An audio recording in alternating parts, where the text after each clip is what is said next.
Cette semaine, à l'émission, une histoire qui dérange, autant vous le dire tout de suite. Je vous propose une mise à jour entièrement consacrée à l'accessibilité des soins dentaires pour les plus démunis et on vous présente un cas pathétique sur ce plateau. Mais avant toute chose, une revue de l'actualité locale et régionale.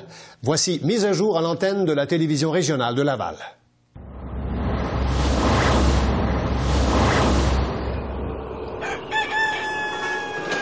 Cette émission mise à jour à l'antenne de la télévision régionale de Laval vous est présentée en partenariat avec l'Écho de Laval.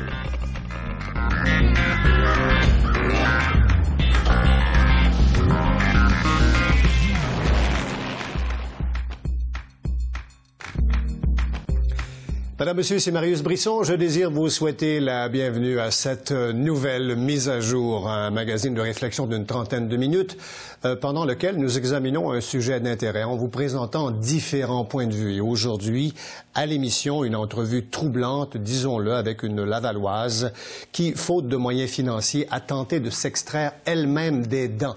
Elle est avec nous sur ce plateau. Mais tout d'abord, ce que je vous propose, c'est une rétrospective de l'actualité locale et régionale en compagnie de notre collaborateur régulier à l'émission, Ghislain Plourde. Ghislain, bonjour, bienvenue à l'émission. Bonjour, Marius. Ghislain, revenons d'abord dans l'actualité. C'est un incontournable. On ne peut pas passer à côté de cette fracassante démission du maire de Laval. Oui, Gilles Vaillancourt a donc annoncé son retrait de la vie politique le 9 novembre dernier. Après 23 ans à la mairie de Laval, après une carrière politique de près de 40 ans, rappelons qu'il a d'abord été conseiller à compter de 1973 avec l'équipe du maire de l'époque, Lucien Paiement. Il a fait le saut au sein du Parti pro, le Parti du ralliement officiel des Lavallois, au début des années 80, qui était à ce moment-là sous la chefferie du maire de l'époque. Claude Ulysse Lefebvre. Claude Ulysse Lefebvre. Ouais. Il a succédé à M. Lefebvre en 89. Rappelons qu'à la dernière élection, soit celle de 2009, Gilles Vaillancourt a tout de même recueilli un peu plus de 60 des intentions de vote des Lavallois, très loin devant ses deux principaux adversaires, Lydia Boulian du mouvement lavallois et Robert Bordelot du Parti au service du citoyen, qui avaient récolté respectivement à peu près 22 et 15 des intentions de vote. Il avait réussi à faire élire tous les conseillers à ce moment-là. Exactement. En fait, depuis 2001, il n'y a plus d'opposition au conseil municipal de Laval. Tous les sièges sont occupés par des membres du Parti pro. Faut dire que le départ du maire Vaillancourt s'inscrit évidemment dans cette tourmente politique qui secoue Laval depuis les dernières semaines, en fait depuis le mois d'octobre. L'escouade Marteau et l'UPAC ont procédé à une série de perquisitions à Laval, dont plusieurs qui visaient directement le maire. À l'hôtel de ville, à son domicile, à un condo qu'il loue à sa cousine, ainsi que dans ses coffrets de sûreté situés dans des établissements bancaires. De nombreuses allégations visent Gilles Vaillancourt depuis de nombreuses années, des soupçons même qui sont accentués, disons-le, au cours des dernières années. Mais précisons qu'aucune accusation visant Gilles Vaillancourt n'a été portée là, pour l'instant. Les partis d'opposition de réaction ou pas vraiment? Ah bien, écoutez, vous savez, hein, les partis d'opposition, évidemment... Un moment très attendu de leur part, j'imagine. Oui, puisqu'on... Une démission qu'on réclamait depuis fort longtemps. Entre autres, du côté de Robert Bordelot, qui demandait le départ de Gilles Vaillancourt depuis 6 ou 7 ans maintenant. L'avenir du Parti pro, maintenant que le maire et chef du parti a quitté, le pro va attendre en fait qu'on nomme un nouveau maire, ce qui sera chose faite d'ici la mi-novembre. Et en principe, ce nouveau maire devrait être le chef du pro. Mais ce n'est pas acquis à 100%. Il pourrait y avoir deux fonctions différentes. Effectivement, on pourrait avoir un chef de parti qui ne serait pas nécessairement le maire de Laval. Oui. Ce que l'on sait, c'est que ce départ de Gilles Vaillancourt a entraîné aussi la démission, et ça, peut-être surprise, la conseillère de Concorde-Bois-de-Boulogne, Claire Debelle, qui a quitté le pro. Elle en a fait l'annonce la journée même de l'annonce de Gilles Vaillancourt. Et selon des sources que l'Écho de Laval, selon des informations en fait que l'Écho de Laval a appris, disons qu'il y a 5 à 6 conseillers, donc des membres du Parti pro qui songent à leur avenir politique. Ah, d'accord. Et ils sont en sérieuse réflexion. On aura les détails dans l'écho. En attendant, changeons de sujet. L'eau. Pour les bonnes et les moins bonnes raisons, parlons-en un peu. L'eau à Laval? L'eau retient l'attention. D'abord, Lançon-les-Fleurs, les 3 stations d'eau potable de Laval, soit Pont-Viau, Sainte-Rose et Chomédé, ont reçu une attestation, en fait, un honneur honneur de la part du réseau environnement pour la qualité de la production de leur eau potable l'an dernier. Donc, ça allait au-delà même des normes environnementales en ce qui concerne les stations Pont-Viaud et Sainte-Rose. Maintenant, en ce qui concerne le Pau, vous dire qu'une borne fontaine de la rue de l'Harmonie, c'est dans le quartier Saint-François, eh bien, imaginez-vous donc que cette borne fontaine a coulé sans interruption durant près de 6 mois, soit du mois de mai au mois d'octobre dernier. Cette borne fontaine a coulé sans arrêt.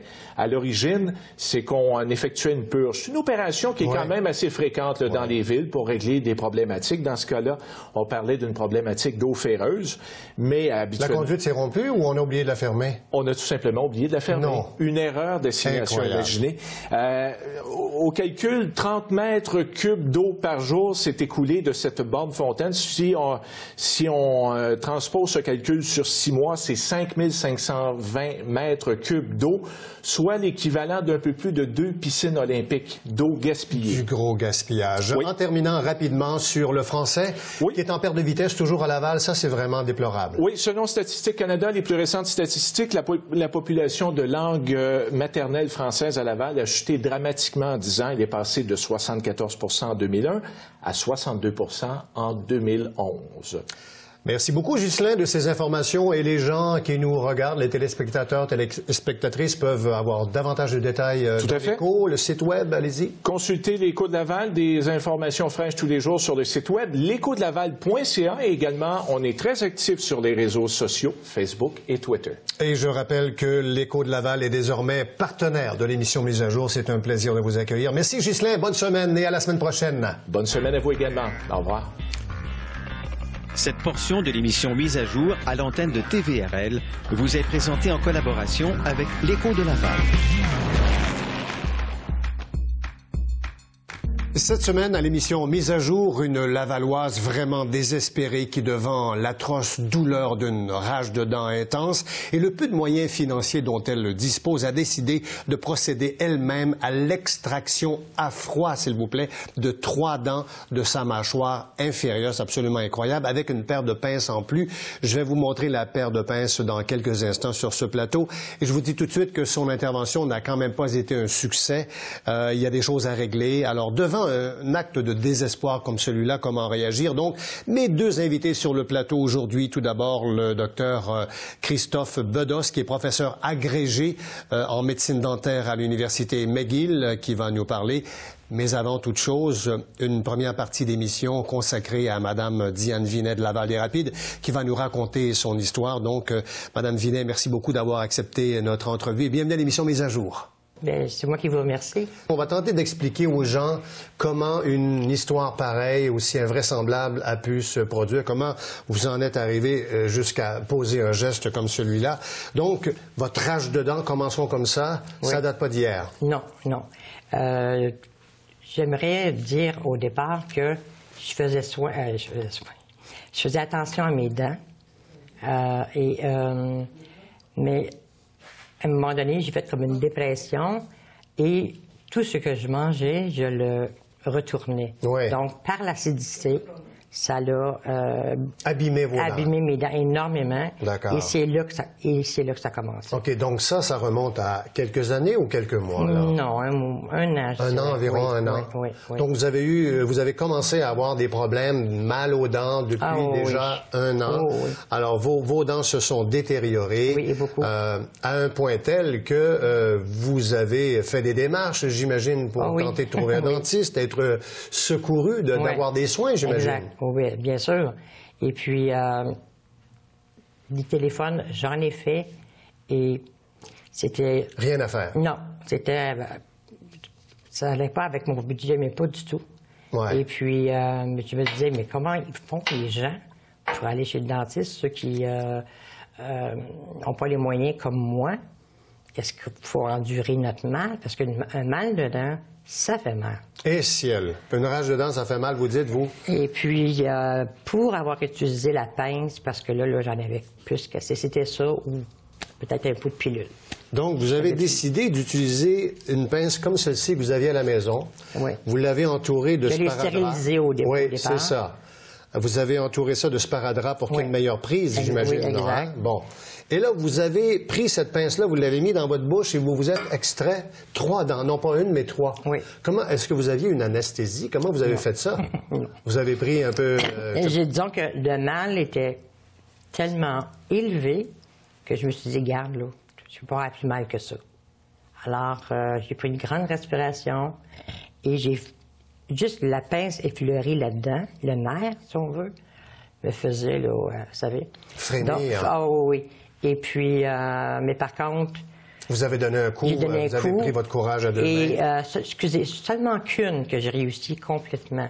La racine incluse. D'accord. Les 2 autres, c'est vrai, je n'ai pas réussi la racine. Qu'est-ce que vous n'avez pas réussi? Expliquez-nous ça. Là. Vous dites que la racine est restée à l'intérieur de la gencive. Ça a brisé au niveau de la gencive. Mais la dent s'est rupturée. La dent s'est brisée? Ou... Non, la dent qu'on voit, là, oui. Elle, je l'ai eue.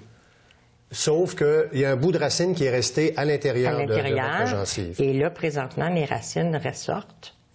Mais j'en ai qui sont encore à l'intérieur et qu'il faudrait des chirurgies pour aller les chercher. Mais là, est-ce que vous avez encore du mal? Est-ce que vous souffrez encore? Disons que j'ai une molaire, oui, qui me fait souffrir de temps en temps. Et alors, je frotte avec le Ragel, avec tout ce que je peux. Et puis, ou sinon, comme tout le monde, des analgésiques pour essayer d'estomper la douleur. Mais là, Mme Vinet, vous vous êtes extraite 3 dents. Ça a dû faire une douleur atroce, ça. Oui. Oh, oui. Comment vous avez réagi? Là? Vous sautiez dans la maison, là? Oui. Dans la salle de bain, pour commencer. Là, oui. Puis là, vous saignez de la bouche, j'imagine, là? Ben, j'ai saigné. C'était pas si abondant que ça, quand même, là, mais juste voir le sang, j'en étais contente. Oui. C'est une délivrance. Ah, mon Dieu, oui. Ah, oui. Mais je ne conseille pas ça à personne. Je comprends. Ah, non. Je veux dire, moi, je l'ai fait, mais non, je ne voudrais pas que personne fasse ce que moi, j'ai fait. Mais il faut avoir mal aux dents, pas pour rire, pour être soulagé de s'arracher soi-même une dent. Oui. C'est absolument incroyable ce que vous avez fait là. Donc là, il y a un risque d'infection quand même. Oui, exact. Mon médecin, Dr. Brisson. Aucun lien de parenté avec votre animateur? Non. Et puis, m'a signalé il y a 3 semaines. C'est pas un dentiste, là? Non, c'est un médecin général. C'est mon médecin depuis longtemps. Il m'a dit que si l'infection se prend dans ça, il y a un risque que l'infection aille soit sur les poumons ou au cœur.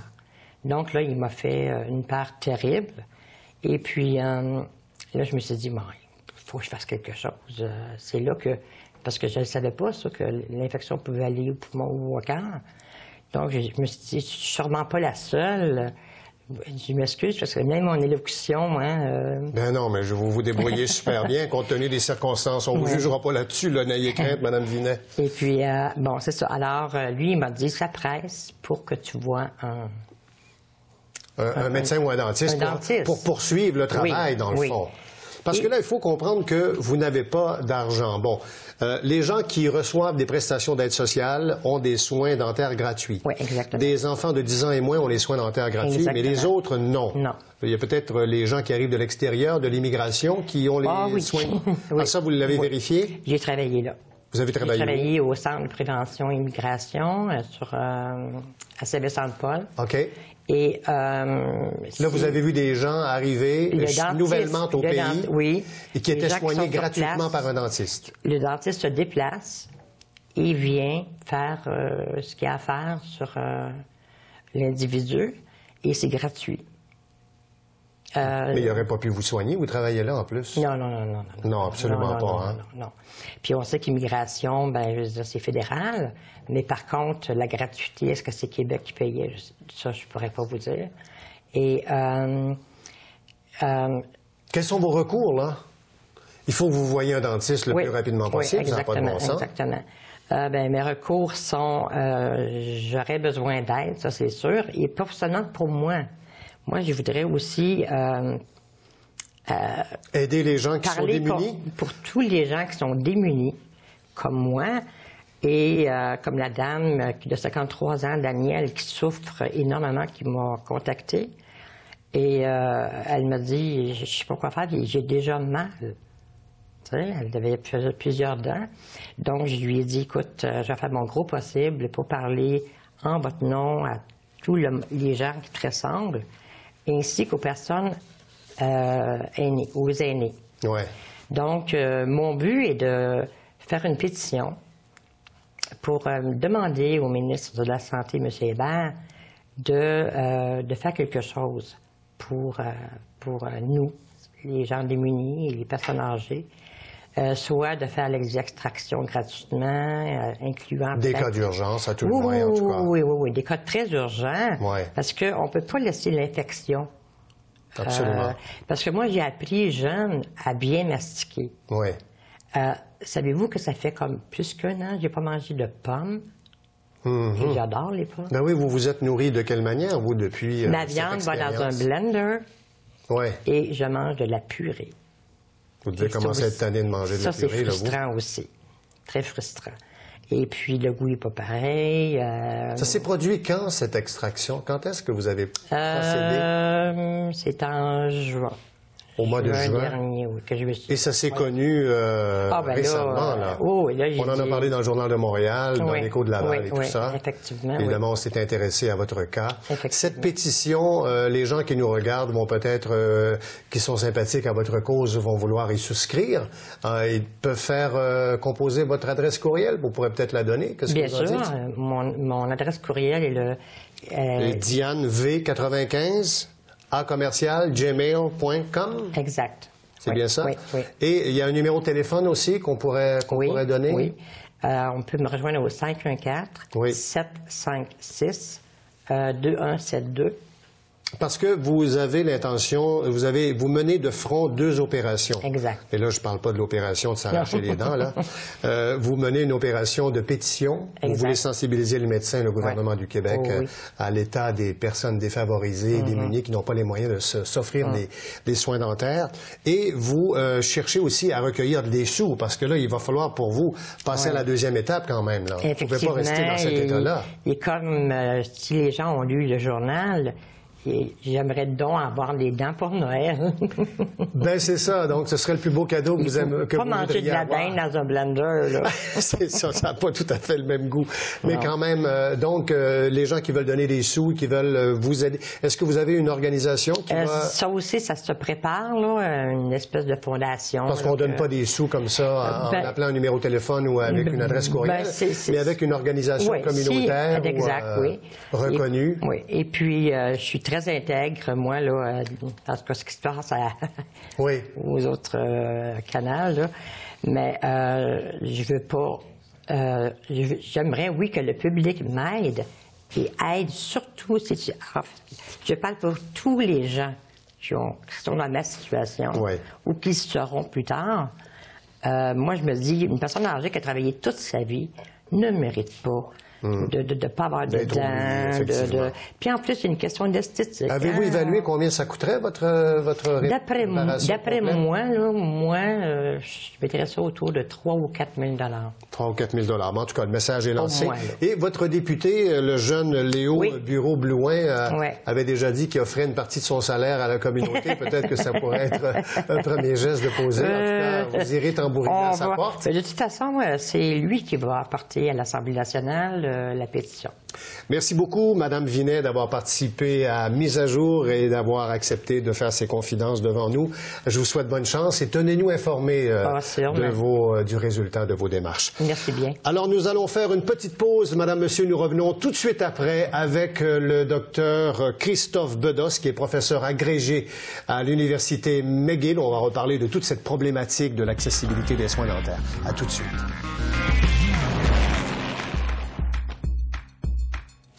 À la suite de la mésaventure de Mme Diane Vinet, nous avons multiplié nos démarches auprès de l'Ordre des dentistes du Québec et aussi de l'Association des chirurgiens dentistes du Québec. Et on a tous décliné nos invitations. Heureusement, la faculté de médecine dentaire de l'Université McGill a répondu favorablement à notre demande, de sorte qu'on retrouve aujourd'hui sur ce plateau le professeur agrégé de la médecine dentaire de l'Université McGill, le docteur Christophe Bedos, qui nous fait le bonheur de sa présence. Merci beaucoup, Dr Bedos, d'avoir accepté notre invitation. Je vous en prie. D'abord, peut-être une première réaction. Comment vous réagissez par rapport à un cas aussi désespérant, pathétique que celui-là? Comme vous, je pense. C'est-à-dire? Je trouve ça triste, tragique, injuste, inacceptable. Aujourd'hui au Québec, que des gens soient conduits à cette extrémité-là, c'est pas normal. Qu'une femme fasse l'extraction elle-même de ses dents sans anesthésie, c'est quasiment impensable. Oui. Vous avez déjà assisté à ça? Non, pas personnellement. Ça a déjà été porté à votre connaissance? Ça a déjà été documenté. C'est un des traitements qui a été extrême, qui a été déjà reporté dans la littérature scientifique. Oui. Mais pas dans des villes modernes comme... Non. Aux États-Unis, notamment, oui. Ah, contemporain, là. On parle pas de tribus, là, etc. Non, ça s'est déjà produit. J'espère que c'est rare, mais ça peut arriver. Alors, ça veut dire que la rage de dents est à ce point importante? Oui. Ça veut dire qu'on soulage le mal par le mal, dans le fond. Mais il y a des gens qui souffrent des dents au Québec, plus qu'on ne le croit, et ce sont surtout des personnes qui ont des revenus modestes qui souffrent des dents. Ben c'est ça, j'allais vous le demander. Est-ce que notre système... Écoutez, je ne veux pas dire médecine à deux vitesses, mais est-ce qu'on n'a pas un régime universel pour les gens de l'aide sociale, les enfants de moins de 10 ans, qui est est-ce qu'on n'a pas deux régimes, finalement? Est-ce qu'on n'oublie pas les défavorisés, les démunis? Ben oui, il y a très peu de personnes au Québec qui sont couvertes par la RAMQ. Il y a les enfants, et puis les personnes qui sont prestataires d'aide sociale. Les autres ne sont pas couverts. Les aînés, non? Pas du tout? Non, les aînés n'ont rien. Aucunement? Non. Donc il y a des tranches importantes de la population qui ont des faibles revenus, et les aînés notamment, et qui ne peuvent pas se faire soigner les dents. Est-ce que, puis là je ne veux pas vous vexer, est-ce qu'on peut parler d'une médecine de riches? J'espère que non. J'espère que non. Je ne le souhaite pas, et je ne pense pas que la population québécoise le souhaite. Vous avez parlé déjà du programme qui touche les prestataires d'aide sociale. Donc les prestataires d'aide sociale ont droit à une couverture qui est imparfaite d'ailleurs. Mais c'est vrai qu'elle s'arrête à ce groupe de personnes, et les gens qui ont un faible revenu, qui travaillent notamment, ou qui sont à la retraite, n'ont pas d'assurance publique. Donc certaines personnes ont une assurance privée, mais beaucoup n'en ont pas. Et les personnes qui n'ont pas d'assurance privée ont des difficultés pour se faire soigner, parce que ça coûte cher. Parce que là, on est loin de l'assurance privée pour Mme Vinet. Ouais. Mme Vinet qui a en raison d'une blessure à une cheville, enfin des prestations de la CSST depuis de nombreuses années, on peut imaginer qu'elle avait un salaire minuscule avant d'avoir ces prestations qui sont quoi, de l'ordre de 75 à 80 %. Donc, on peut vraiment voir qu'elle est dans un état de très grande difficulté par rapport aux soins dentaires. Alors, ça veut dire que les soins dentaires ne sont pas accessibles à tout le monde. C'est pas tout le monde qui peut se faire soigner les dents. On peut se les brosser, on peut en prendre soin, mais se faire soigner avec un examen annuel, c'est pas tout le monde, ça, au Québec? Non, c'est pas tout le monde. Hein? Moi, je connais plusieurs dentistes qui auraient reçu Mme Vinet, même si elle n'avait pas les moyens de payer. Il y a beaucoup de dentistes il y a beaucoup de dentistes qui soignent gratuitement, et puis pro bono, un caractère humanitaire à la chose. C'est quelque chose de commun. Je vais vous prendre au mot, Dr Bedos, il va falloir nous donner une liste de dentistes. Il y en a beaucoup plus qu'on ne le croit. Moi, j'en ai rencontré plein, mais c'est sûr qu'il faut toujours faire appel à la générosité des gens ou à une certaine forme de charité. Et je ne pense pas que ce soit une solution en soi. Ça peut aider dans les cas d'urgence, mais ce n'est pas une situation qui devrait remplacer le système. Le système devrait pourvoir aux besoins des personnes qui ont le plus de besoins, justement. Je vous ai justement croisé tout à l'heure et vous avez vu Mme Vinet en studio et vous lui avez demandé de vous appeler. Bon, je ne veux pas entrer dans les confidences, mais il reste quand même qu'il y a moyen, il y a probablement actuellement au Québec, il y a des organisations, il y a des gens, il y a moyen d'aider cette femme désespérée. Oui, mais vous savez, à McGill, par exemple, on a plusieurs programmes. On a ouvert une clinique à la mission Bon Accueil à Saint-Henri. Ah oui, et donc, il y a pour les démunis. Oui, oui. Pour les sans-abri. Pour toutes sortes de personnes qui ont de faibles revenus ou qui n'ont pas les moyens de se faire soigner. Et donc il y a des étudiants qui fournissent des services plusieurs jours par semaine. Malheureusement, il y a des listes d'attente énormes. Ouais. Il y a beaucoup de besoins au sein de la société. La McGill a également une clinique qu'on appelle Outreach. Donc on a des partenariats avec différents groupes communautaires et les étudiants vont au sein des groupes communautaires fournir des soins gratuitement à ceux qui en ont besoin. Donc, il y a des cliniques mobiles, les étudiants qui étudient en médecine dentaire, qui sont reçus. Parfois, on leur demande de parrainer des projets aussi. Alors, ils peuvent être utiles, mais ça prend la bonne filière et il faut être patient. Il faut être patient. C'est le message que vous lancez. Il faut être patient. Et puis, les traitements que l'on peut faire dans ces contextes-là sont des traitements souvent d'urgence. Par exemple, dans le cas de Mme Vinet, je ne suis pas sûr qu'on pourrait lui fournir des prothèses neuves si elle a besoin de prothèses ou pour remplacer les dents manquantes. Par contre, les extractions des dents pourraient être faites. Oui, et le résiduel de racines, etc. Donc, le nettoyage, poursuivre l'opération, faire quelque chose de propre, finalement, parce que s'arracher les dents avec une paire de pinces, on s'entend que c'est tout à fait, comme vous disiez si bien tout à l'heure, inacceptable. Donc, qu'est-ce qu'on fait avec un cas comme ça? Vous êtes d'accord avec sa pétition? Vous êtes d'accord pour que le gouvernement intervienne? Comment vous voyez les choses? Je pense que la population doit bouger.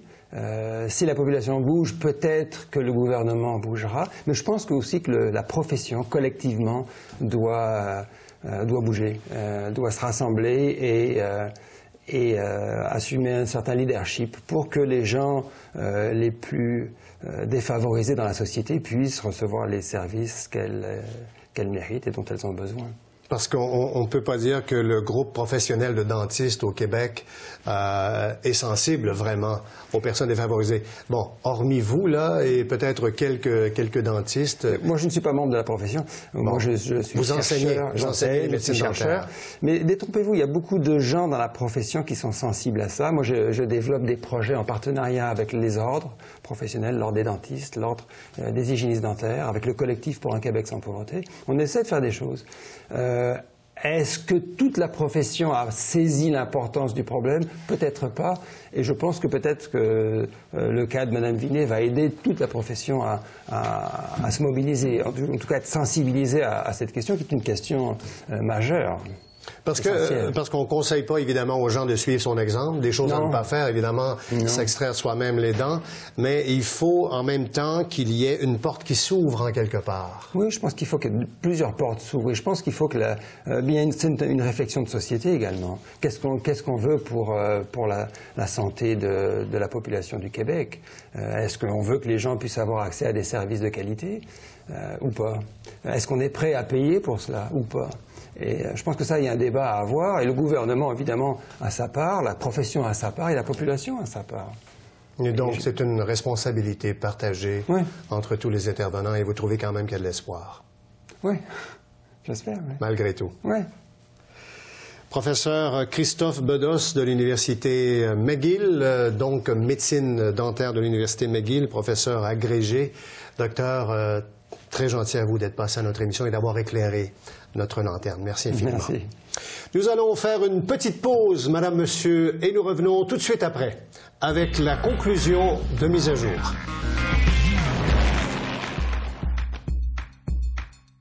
Madame, monsieur, voilà pour cette plus récente édition de Mise à jour, présentée en première diffusion à notre antenne chaque semaine, 18h30 le mercredi, puis en rediffusion. Évidemment, c'est à l'antenne de la télévision régionale de Laval. Cette émission est produite en association avec l'Écho de Laval. Pour les rediffusions, journaux locaux, vous nous appelez ou vous consultez notre site web tout simplement. Et si vous voulez revoir les émissions via votre ordinateur, c'est très simple. Vous allez sur notre site web, vous cliquez sur Web Télé et vous vous rendez sur MAJ pour Mise à jour. Alors voilà, ici Marius Brisson. Au nom de toute l'équipe, bonne semaine.